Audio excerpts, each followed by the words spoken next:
നിന്റെ വരുംകാല വധുവിന് നീ ഏത് തരത്തിലുള്ള ഡ്രസ്സാണോ ഡിസൈൻ ചെയ്യാൻ ആഗ്രഹിക്കുന്നത്, എത്ര ഭംഗിയായിട്ട് അത് ഡിസൈൻ ചെയ്യണമെന്ന് നീ ആഗ്രഹിക്കുന്നോ അതുപോലെ തന്നെ ആവണം. ഞാൻ പറഞ്ഞത് മനസ്സിലായോ?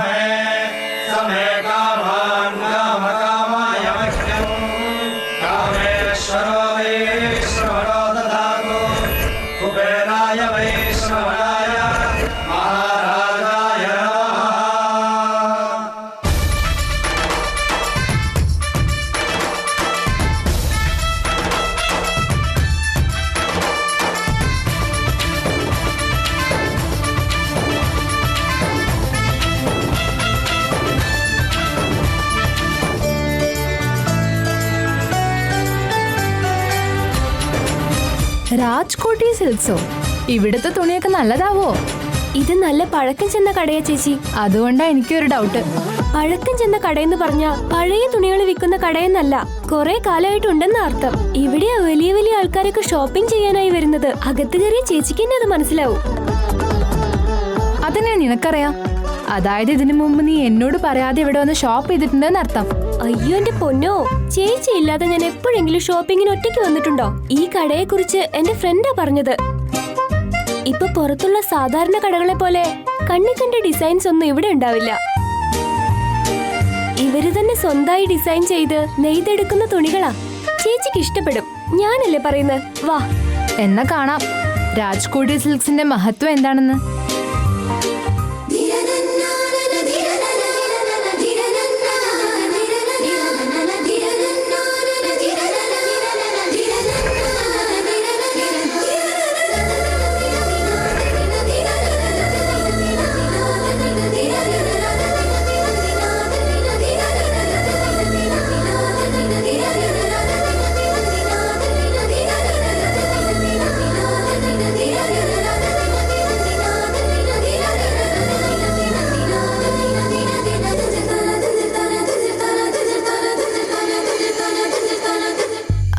അതെടുക്കോ?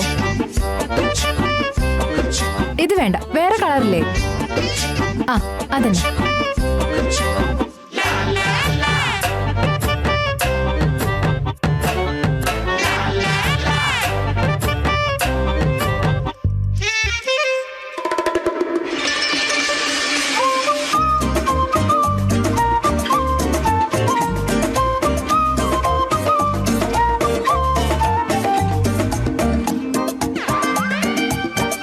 ഇതെങ്ങനെയുണ്ട്?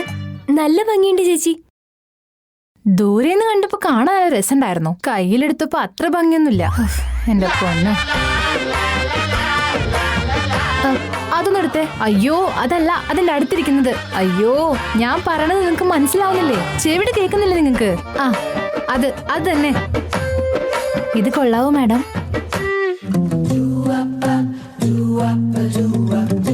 നീ ഇത് നോക്കി, ഏതിനാ കൂടുതൽ ഭംഗി?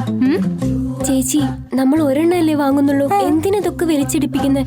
100 എണ്ണം എടുത്തു നോക്കിയിട്ട് 10 എണ്ണം സെലക്ട് ചെയ്ത് അതിൽ നിന്ന് ഒരെണ്ണേ വാങ്ങാൻ പാടുള്ളൂ. അതെ, ആ ഗ്രീൻ കളറിങ് എടുത്തേ.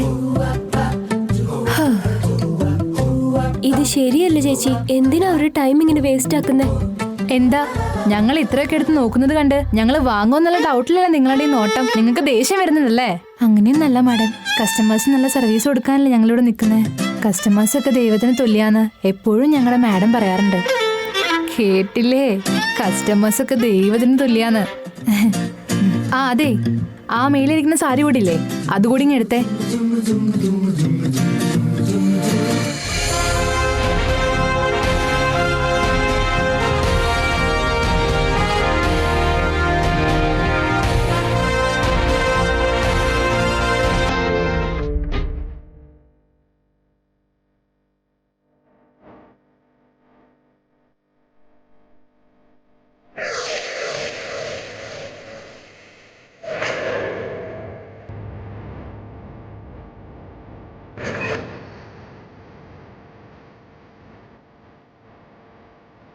കംപ്ലൈന്റ് ബോക്സിലെ ലെറ്റേഴ്സ് ഒക്കെ നോക്കിയിരുന്നോ? എന്റെ അറിവിൽ കംപ്ലൈന്റ് ബോക്സിൽ ഇതുവരെ ആയിട്ടും കസ്റ്റമേഴ്സിന്റെ അപ്രീസിയേഷൻസ് അല്ലാതെ കംപ്ലൈന്റ് ആയി ഒന്നും വന്നിട്ടില്ല. നിങ്ങൾക്ക് ഒരുപാട് ജോലി ഉണ്ടാവില്ലോ മാഡം, ഇത് ഞാൻ നോക്കിക്കോളാം. വേണ്ട, ബോക്സ് ഇവിടെ വെച്ചതിന്റെ ഉദ്ദേശം നമ്മുടെ ഷോപ്പിലേക്ക് വരുന്ന കസ്റ്റമേഴ്സിന് ഏതെങ്കിലും തരത്തിലുള്ള ബുദ്ധിമുട്ടുണ്ടായോ, നമ്മൾ ചെയ്യുന്ന കച്ചവടത്തില് എന്തെങ്കിലും തരത്തിലുള്ള തെറ്റുണ്ടെങ്കിൽ അത് കസ്റ്റമേഴ്സിന് പറയാനും ആ തെറ്റ് നമുക്ക് തിരുത്താനും കൂടെ വേണ്ടിയായി കംപ്ലൈന്റ് ബോക്സ് അവിടെ വെച്ചിരിക്കുന്നത്. ഈ ഉത്തരവാദിത്തങ്ങൾ ഞാൻ മറ്റൊരാളെ ഏൽപ്പിച്ചാൽ ആ ബോക്സ് വെച്ചതിന്റെ ഉദ്ദേശവും പിന്നെ എന്റെ കടമകളും ഞാൻ അവഗണിച്ചതുപോലെയാവില്ലേ? അതിലുള്ള ലെറ്റേഴ്സൊക്കെ എനിക്ക് കൊണ്ടെത്താ, ഞാൻ തന്നെ വായിക്കാം. Okay madam.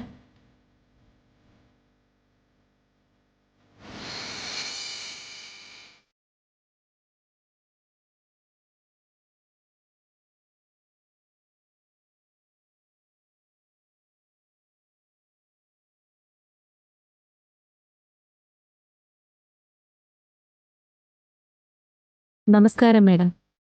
മാഡത്തിന്റെ ഷോപ്പിൽ ജോലി ചെയ്യുന്ന സെയിൽസ്മാൻ സുന്ദരനാണ് ഞാൻ. മാഡത്തിന് ഇങ്ങനെ ഒരു കത്തെഴുതുന്നത് ശരിയാണോ തെറ്റാണോ എന്ന് എനിക്കറിയില്ല. പക്ഷെ എനിക്ക് വേറെ വഴിയില്ലാത്തതുകൊണ്ട്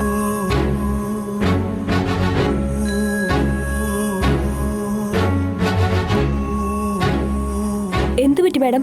കസ്റ്റമർ ആരെങ്കിലും കംപ്ലൈന്റ് എഴുതിയിട്ടുണ്ടോ? എപ്പോഴും നമുക്ക് അപ്രീസിയേഷൻ ലെറ്റേഴ്സ് മാത്രമാണ് വരാറ്. എന്നാ ഇന്നൊരാളുടെ കഷ്ടതകളെ കുറിച്ച് എഴുതിയിരിക്കുന്നത്. നമ്മുടെ സെയിൽസ്മാൻ സുന്ദരനോട് വരാൻ പറ. Okay madam.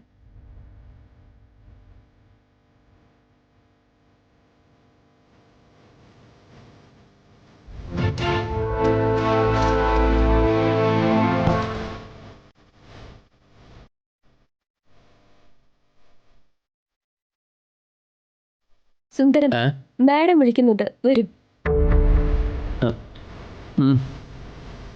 രാജേട്ടാ ഒന്ന് നോക്കണേ. ചേച്ചി ഇവിടെ സെലക്ട് ചെയ്യ്, ഞാൻ കുറച്ച് വെള്ളം കുടിച്ചിട്ട് വരാം.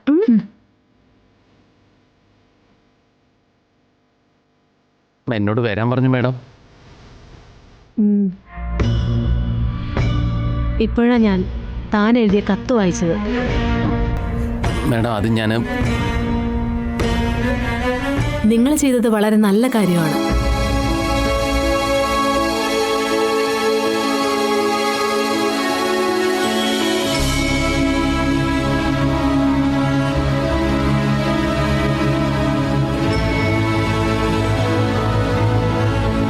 ദാ ഇത് വെച്ചോ.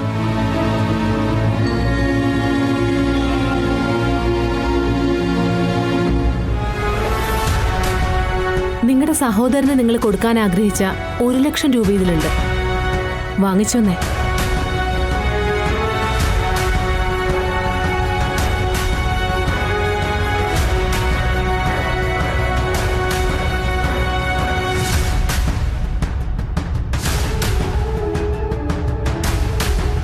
അനിയനോടുള്ള സ്നേഹം കൊണ്ട് ചേട്ടൻ തന്നതെന്നാ നിങ്ങൾ വിചാരിച്ചിരിക്കുന്നത്. നിങ്ങളുടെ ആവശ്യം കണ്ടറിഞ്ഞ് കടമായി തന്നതാന്നാ നിങ്ങളുടെ ചേട്ടൻ വിചാരിച്ചിരിക്കുന്നത്. ചേട്ടൻ നിങ്ങളോട് പൈസ ചോദിക്കുമ്പോൾ കൊടുക്കാനില്ലാതെ വലയുകയാണെന്ന് എനിക്കറിയാം. ചേട്ടൻ തന്നോട് ദേഷ്യപ്പെടുമെന്നോർത്ത്, നിങ്ങൾ തമ്മിലുള്ള ബന്ധം വഷളാകുമെന്നും കൂടി ഓർത്ത് ആ പേടിയിലല്ലേ എനിക്ക് ലെറ്റർ എഴുതിയത്.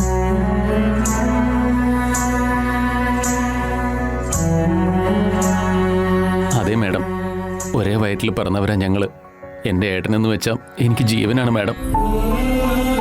അതുകൊണ്ടാണ് ഞാൻ ഇങ്ങനെ ഒരു ലെറ്റർ എഴുതിയത്. എൻ്റെ ശമ്പളത്തിൽ നിന്ന് മാസം മാസം കുറേശ്ശെ എടുത്തിട്ട് മൊത്തം ഞാൻ തിരികെ തന്നോളാം മാഡം. അതിൻ്റെ ഒന്നും ആവശ്യമില്ല.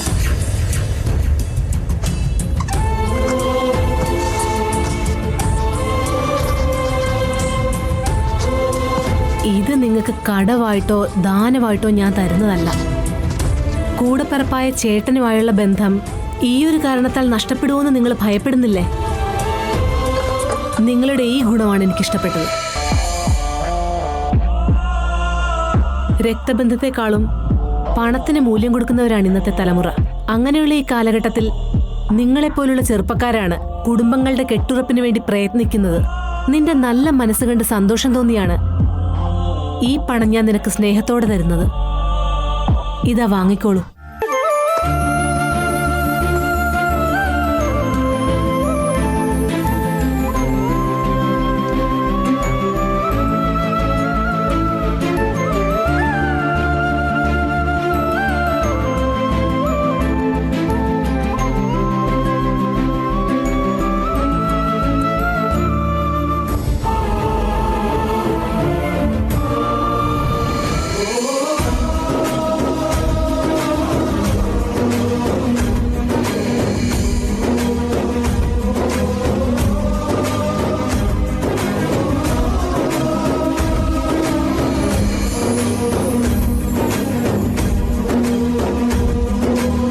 സൂക്ഷിക്കണം.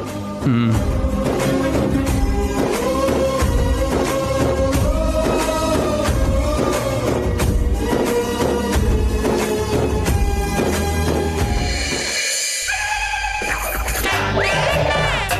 ഇനിയും കാണിക്കൂന്നേ. ഇതൊന്നും എനിക്ക് ഇഷ്ടമായിട്ടില്ല. വേറെ മോഡലൊന്നുമില്ലേ? ആ ഭാഗത്തുണ്ടായിരിക്കുമല്ലോ അല്ലേ? അത് കൊണ്ടുവരും.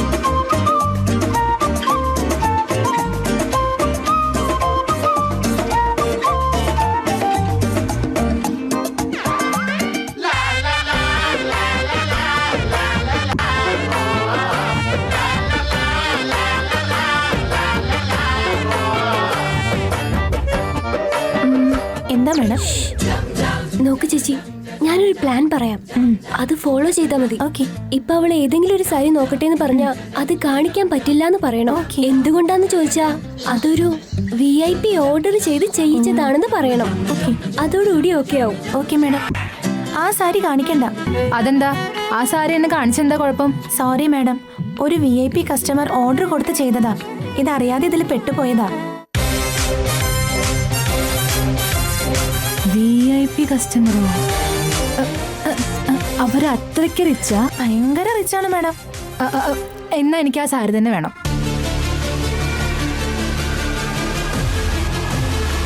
അതങ്ങനെയല്ല മാഡം. അയ്യോ, ചേച്ചിക്ക് ഇഷ്ടപ്പെട്ടതല്ലേ കൊടുക്കുന്നേ?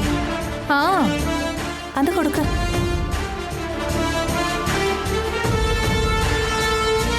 ശരണ്യ, നന്നായിട്ടുണ്ടല്ലേ?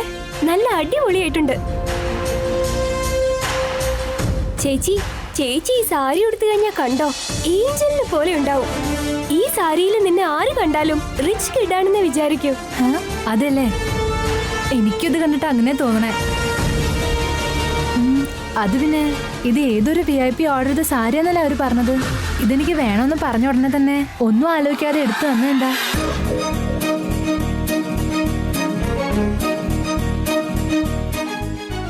അതാ അവര് പറഞ്ഞില്ലേ, കസ്റ്റമറാ ദൈവമെന്ന്. ആരാണോ ആദ്യം വരുന്നത് അവരാണ് ദൈവം. നീ പറയുന്ന കാര്യം ശരി തന്നെ. ശരി, ഞാൻ പോയി ട്രയൽ നോക്കിയിട്ട് വരാം. എങ്ങനെയോ രക്ഷപ്പെട്ടു മാഡം.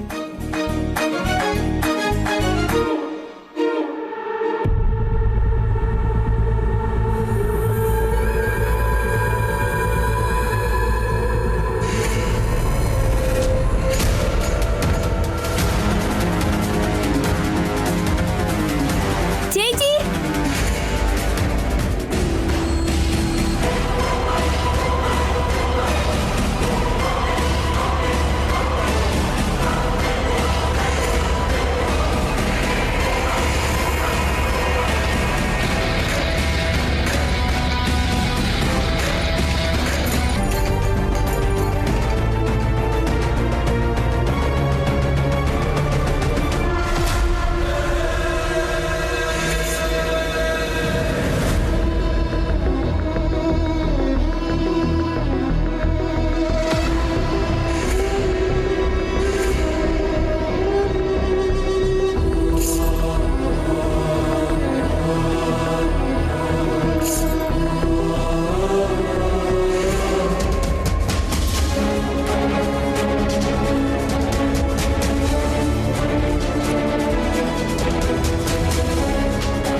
എന്ത് പറ്റി നിനക്ക്? ഷോപ്പിങ്ങിന് ഇടയിൽ എന്നെ പിടിച്ചുകൊണ്ടുവന്നിരിക്കുന്നു. ആ ട്രയൽ റൂമിൽ ഉണ്ടായിരുന്ന ബൾബും പൊട്ടിച്ചു കളഞ്ഞു. ആ ഡ്രസ്സിംഗ് റൂമിനകത്ത് ഹിഡൻ ക്യാമറ ഉണ്ട് ചേച്ചി.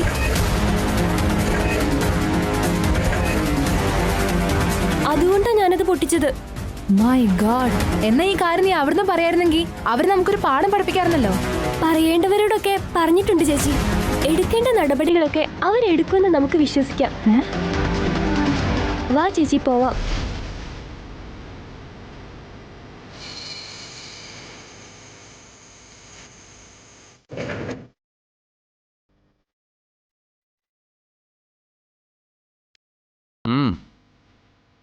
വളരെ നന്ദി. Thank you. Thank you sir.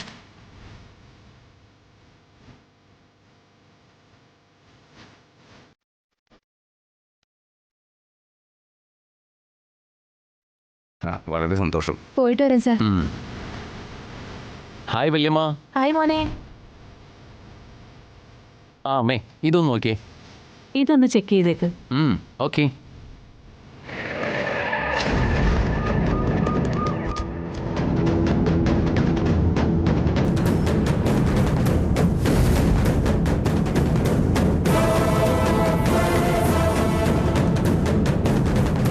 Okay, search.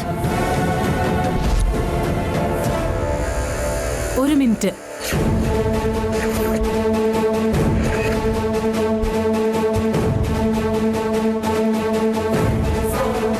Search എന്നോ? എന്തിനാ സെർച്ചൊക്കെ സാറേ? എന്താ ഉണ്ടായ S I sir? What happen? എന്റെ ഷോപ്പില് എന്തിനാ സെർച്ച്? നിങ്ങളുടെ ഷോപ്പിലെ ഡ്രസ്സിംഗ് റൂമിൽ ഹിഡൻ ക്യാമറ വെച്ചിട്ടുണ്ടെന്ന് എനിക്ക് കംപ്ലൈന്റ് കിട്ടിയിട്ടുണ്ട്.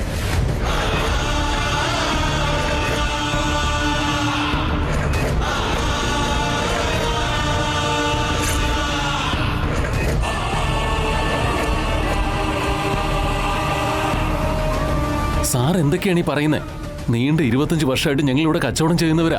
പോരാത്തന്നെ ഞങ്ങളുടെ ഷോപ്പിൽ റൂൾസ് പ്രകാരമുള്ള CCTV ക്യാമറ അല്ലാതെ നിങ്ങൾ പറയുന്ന ക്യാമറയൊന്നും ഇല്ല സാർ ഇവിടെ. ഞങ്ങളുടെ ഷോപ്പിന്റെ ഇമേജ് കളയാൻ വേണ്ടിയിട്ട് സാറിന് ആരോ റോങ് ആയിട്ടുള്ള ഇൻഫർമേഷൻ തന്നതാ. ഇൻഫർമേഷൻ റോങ് ആണോ റൈറ്റ് ആണോ എന്ന് എനിക്കൊന്ന് ചെക്ക് ചെയ്ത് നോക്കിയാലേ പറയാൻ കഴിയുള്ളൂ. ഞങ്ങളുടെ ഡ്യൂട്ടി ചെയ്യാൻ ഞങ്ങളെ അനുവദിക്കുക. Go and search.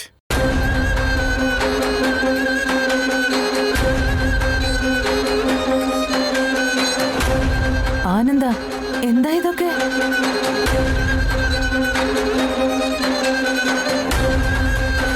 നീ ആ ഭാഗത്ത് പോയി നോക്ക്, ഞാൻ ഇവിടെ പോയി നോക്കാം. ആ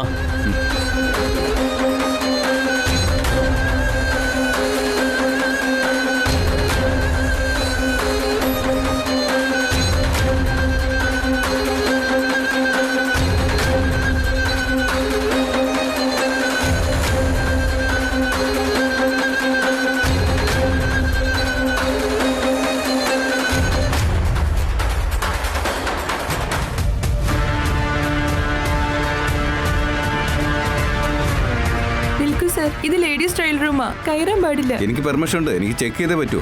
നിൽക്ക് സർ, ട്രയൽ റൂമിലെ ആളുണ്ട്, അവർ പുറത്തു വന്നതിന് ശേഷം കയറിക്കോളൂ.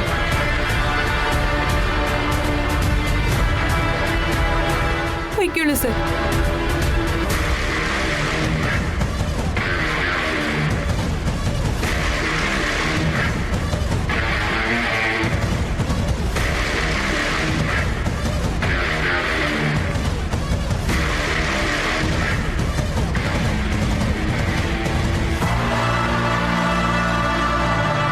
കിട്ടിയിട്ടുള്ള ഇൻഫർമേഷൻ പോലെ ഇവിടെ ഒരു സ്ഥലത്തും ഒരു ഹിഡൻ ക്യാമറയും ഇല്ല സാറേ. ആ ഭാഗത്തുള്ള ഡ്രസ്സിംഗ് റൂമിലും ക്യാമറയൊന്നും കണ്ടില്ല സാർ.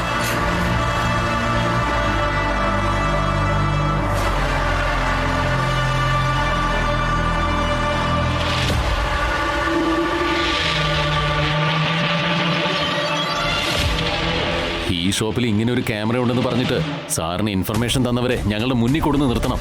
അവർക്ക് പറഞ്ഞു കൊടുക്കാനുള്ളതൊക്കെ ഞങ്ങൾ പറഞ്ഞു കൊടുത്തോളാം സാറേ. നിങ്ങളുടെ ഷോപ്പിലേക്ക് വരുന്ന ഫീമെയിൽ കസ്റ്റമേഴ്സിന്റെ ലൈഫ് സംബന്ധിച്ചുള്ള വിഷയമല്ലേ മാഡം? അതുകൊണ്ടാ ഇൻഫർമേഷൻ കിട്ടിയ ഉടൻ തന്നെ ഞങ്ങൾ ഇങ്ങോട്ട് വന്നത്. നിങ്ങളെ മനഃപൂർവ്വം അല്ലാതെ ബുദ്ധിമുട്ടിച്ചതിന് I am extremely sorry sir. Sorry madam. വാ പോവാം.